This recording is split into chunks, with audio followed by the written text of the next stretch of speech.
नमस्कार, आप देख रहे हैं क्राइम 24 आवर्स और मैं हूं आपके साथ कीर्ति सिंह। आइए रुक करते हैं खबर की ओर।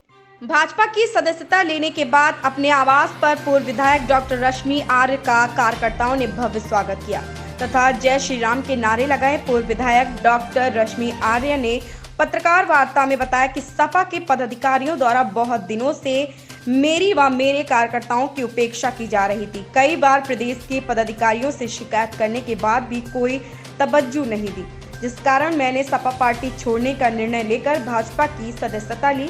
उन्होंने पार्टी प्रत्याशी बनाए जाने वाली बात का खंडन करते हुए कहा कि अभी हमने पार्टी की सदस्यता ली है, अब ये पार्टी के आलाकमान पर निर्भर है कि वो किसे प्रत्याशी बनाती है, वो किस पर विश्वास करती है। पार्टी जिसे प्रत्याशी बनाती है हम उसके साथ हैं और इस बार भाजपा की महाजीत होगी। उन्होंने कहा, मेरे आर्य परिवार ने हमेशा ही क्षेत्रों में जाकर गरीब दीन दुखियों के साथ खड़े रहे। क्षेत्र की जनता का मेरे परिवार पर अटूट विश्वास है। पूर्व विधायक ने कहा कि मोदी एवं योगी की नीतियां मुझे पसंद आई कि वो देश प्रदेश के गरीबों को रहने के लिए आवास, गैस और हर तरह की वो योजनाएं चला रहे हैं जो देशवासियों को लाभ पहुंचा रही है। उन्होंने सपा प्रदेश महासचिव पर निशाना साधते हुए कहा कि अभी किसी भी दल ने प्रत्याशी घोषित नहीं किया है, अभी सभी संभावित प्रत्याशियों को तैयारियां करने का कहा, लेकिन प्रदेश महासचिव क्षेत्रों में जाकर अपने को प्रत्याशी ही बता रहे थे एवं मुझे क्षेत्र में जाने से रोका जा रहा था, जिस वजह से भाजपा की सदस्यता ली है और आगे जो पार्टी का निर्णय होगा वही मान्य होगा। वाली जो फालतू के आरोप लगाती है, एक्चुअल में उसका एक यही है कि उसको टीआरपी सिर्फ मेरे ही नाम से मिलती है, ठीक है। इसलिए वो अपना सिर्फ धंधा जो उसका जो कार्य है वो इसलिए वो ऐसा करती कि टीआरपी बराबर मिलती रहे, उसका प्रॉफिट होता रहे, वो आप समझते होंगे।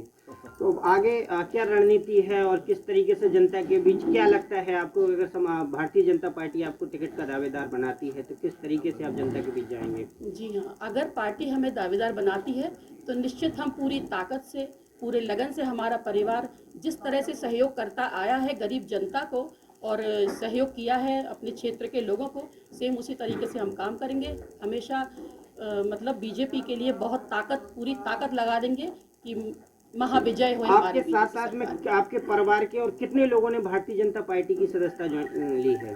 देखिए, आपको तो मालूम है कि अभी मैंने ले ली है और जिसको लेना होगा वो आपको आगे भी पता पड़ ही जाएगा। बाकी हमारा पूरा परिवार हमारे साथ में होगा। हाँ जी, जैसा कि एक गुट चाहता था झांसी का समाजवादी पार्टी का कि आपको टिकट मिले और एक गुट चाहता था कि टिकट ना हो, तो ये क्या सच है? Actual please repeat again. जैसे दो गुट थे, एक दीपक गुट है, एक और गुट कहना नहीं चाहेंगे, तो उनका मंसूबा था कि आपको टिकट मिले और दूसरा गुट नहीं चाहता था, तो इस वजह से भी टिकट कटा है। ऐसा तो बात नहीं है, मैं इसका मतलब क्या था, अखिलेश जी से आप लोगों के जो संदेश थे वो गलत जा रहे थे पार्टी पे, क्या किन लोगों ने आपके लिए घात किया है? देखिए, जो हेड होता है किसी भी पार्टी के, वो उनको सही बात सुनना और समझना चाहिए। आती थी कि दीपक जी ने पुरजोर कोशिश की है कि आपको टिकट मिले और बाकी एक गुट जो और है जैसे जिलाध्यक्ष जी हैं और तमाम जो लोग इन्हीं चीज़ों से परेशान होकर मुझे भारतीय जनता पार्टी ज्वाइन करनी पड़ी। यदि भाजपा किसी अन्य किसी को प्रत्याशी बनाती है तो आपका रुख क्या होगा? ये आप अभी क्वेश्चन मत करें, क्योंकि पहले क्लियर हो जाए दीजिए, आपका खुद क्लियर हो जाएगा, ठीक है। सापा में गुटबाजी है क्या? समाजवादी पार्टी नहीं, आप तो बोल सकते हैं ना, खुल के बोल सकते हैं आप। देखिए, गुटबाजी तो इसका क्वेश्चन अभी आप मत करें, वो बेहतर होगा। नहीं, अब तो खुल के भाजपा में आ गई हैं, अब तो सपा के बारे में बोल सकते हैं, गुटबाजी थी कि नहीं थी, बाद में हम सब बोलेंगे। उसी हिसाब से मिला है। 2006 में आप रामरती थी और ब्लॉक प्रमुख बनी, अब आप रश्मि आर्य हो गई हैं, एमएलए हैं, या क्या चक्कर है आपका? ये क्या कहा आपने, रामरती और रश्मि आर्या? मैं रामरती भी थी और रश्मि आर्या भी हूँ, ठीक है। किसी व्यक्ति के दो नाम किसी और को टिकट मिलता है तो क्या आप उनका समर्थन करेंगे या फिर निर्दलीय चुनाव? समर्थन करेंगे। आपके परिवार में चेयरमैन भी है सपा से, तो क्या आपके साथ में किसी और आपके यहाँ से कहीं से किसी सदस्यता ली है क्या भाजपा में चेयरमैन? नहीं, अभी ऐसा कुछ नहीं है। हमारे साथ हमारे चेयरमैन, कटेरा चेयरमैन हमारे साथ बैठे हैं, क्योंकि इन्होंने सदस्यता ली है। और निश्चित हमारा परिवार हमेशा उन लोगों के साथ रहता है जो असहाय, गरीब और दलित होते हैं। उनका हमेशा सहयोग देने का काम किया है। समाजवादी पार्टी की कितनी लॉबी आपके साथ रहेगी भाजपा में? सारी लॉबी हमारे दिन तक समाजवादी पार्टी से आपका प्रचार चलता रहा, लेकिन अचानक ऐसा क्या हुआ कि आपको भारतीय जनता पार्टी ज्वाइन करनी पड़ी? देखिए, चूँकि देश के प्रधानमंत्री माननीय नरेंद्र मोदी जी की नीतियाँ इतनी शानदार हैं कि जिससे प्रभावित होकर हमने बीजेपी ज्वाइन किया है। चूँकि इनकी नीतियों का लाभ सीधे सीधे उन गरीब वर्ग को जा रहा है जो इसके लिए जो नीड है, मतलब जिनको ज़रूरत है।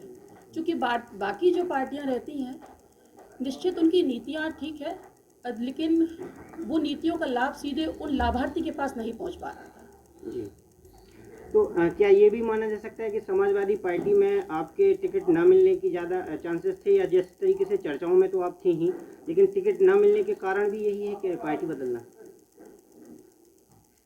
क्या कहा आपने? समाजवादी पार्टी में जिस तरीके से आप प्रबल दावेदार थी प्रत्याशी के रूप में, तो क्या वहाँ पे ये भी कयास लगाया जाए थे कि दूसरे प्रत्याशी की दावेदारी से आपका टिकट कटने के चांस थे, इसलिए पार्टी बदली? देखिए, क्योंकि ज़िले में जो राजनीति चल रही थी वो थोड़ी ठीक नहीं थी। पूरे 5 साल लगातार मैंने अपनी पार्टी के लिए काम किया था। कुछ उनको शायद समझ में नहीं आ रहा था कि पार्टी के लिए वफादार कौन है और कौन नहीं, जिसकी वजह से मुझे बीजेपी ज्वाइन करनी पड़ी। हम आपसे ये जानना चाहते हैं, जिस तरीके से समाजवादी पार्टी मऊरानीपुर में अगर पहचान समाजवादी की पार्टी की है तो वो आपके परिवार से और आप लोगों की वजह से समाजवादी पार्टी की पहचान बनाई थी, लेकिन अचानक ऐसा क्या कारण हुआ? किस पार्टी की किन नीतियों से आपको विरोध करके भाजपा ज्वाइन करनी पड़ी? नीतियों का विरोध नहीं कहेंगे, लेकिन ये कहेंगे कि हमारे परिवार ने हमेशा से ही गरीब, असहाय और निचले वर्ग के लोगों का हमेशा सहयोग किया है, और हम ये चाहते हैं कि ये जो सहयोग हम करते आए हैं निश्चित ये आगे बरकरार रहे। इसलिए हमने भारतीय जनता पार्टी ज्वाइन किया है, क्योंकि इनकी नीतियाँ अच्छी हैं। इससे प्रभावित होकर हमने ये भारतीय जनता पार्टी ज्वाइन की है। हम ये चाहते हैं। आपका टिकट कंफर्म हो गया क्या? नहीं, हमने सिर्फ ज्वाइन किया है, हमने कंफर्म की बात अभी कही नहीं है। जिसका भी कंफर्म होगा, जो ऊपर से आदेश होगा, हम वही करेंगे। मैम, समाजवादी पार्टी में ऐसी क्या समस्या थी कि आपको भारतीय जनता पार्टी में आना पड़ा? क्या मुख्य क्या बातें रही उसमें आने की?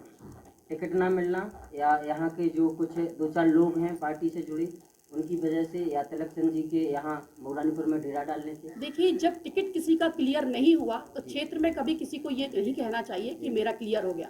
आज मैं बीजेपी ज्वाइन की हूँ, लेकिन मैं खुद कह रही हूँ आपसे कि मेरा अभी टिकट क्लियर नहीं हुआ है। पार्टी जो आदेश करेगी वो हम करेंगे।